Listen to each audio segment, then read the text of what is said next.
je zastao, pa dolazi Morales. Slepička, tu je još jednom Morales. Morales, evo prilike sa udaracima, odličan udarac Morales, 1:0. 1:0, Pedro Morales, možda se može reći očekivano otvaranje, vodstvo rano Dinama, vrlo lijep pogodak Pedra Moralesa i evo prvog gola ove sezone za Moralesa koji je prošle sezone odlično igrao baš u tom segmentu, bio je strijelac u puno navrata, znamo svi da ima odličan udarac, tu se nekako uspio izboriti i prostor za udarac između Kešinovića i Jurina i zatresti mrežu Darka Franića i to je 1:0 za Dinamo, dakle već na samom otvaranju susreta. Sada su malo zakomplicirali to. Dragovoljci, Samir ima priliku za udarac i Samir 2:0 za Dinamo.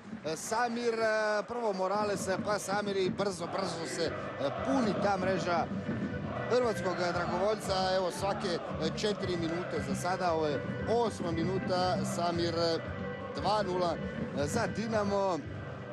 Komplicirali su tamo igrači hrvatskog dragovoljca. Sivonjić je bio asistent i tamo se mogao ovako malo spustiti na svojim vratima Danko Frani. Kod Ibanjeza je lopta, centar šut Ibanjeza, vrlo dobro za Slepičku i Slepička 3:0, nema zaleđa, sve je u redu.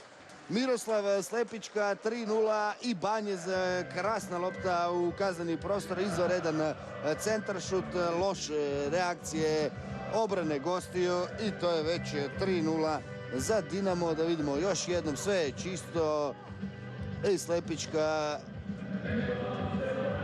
onako školski glavom skok u drugi put, lopta na krivoj nozi, ostavljen Franić, 3:0 vodi Dinamo.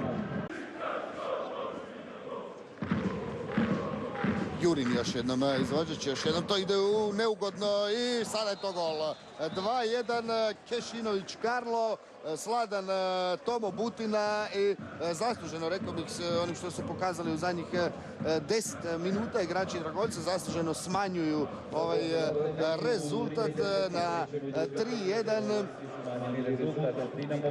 Da vidimo sada još jednom šta se tu dogodilo. Dakle, Jurin je centrirao i pucao je Kešinović prvi puta glavom, Butina to obranio, drugi puta nogom, više nije mogao. Tu se malo i popeo Kešinović na Barbarića, moglo se tu suditi i prekršaj, ali u svakom slučaju zasluženo dolazi do ovog pogotka hrvatski dragovoljac i Karli vrlo blizu kaznenom prostoru i pokazuje Krečak još jednom da se to pomakne, ta lopta na mjesto gdje se dogodio točno prekršaj.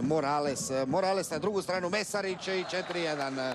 4:1, Leonard Mesarić zabija svoj prvi gol u prvoj hrvatskoj nogometnoj ligi u dresu Dinama. 4:1, 37. minuta. Evo i on se upisuje u listu strijelaca.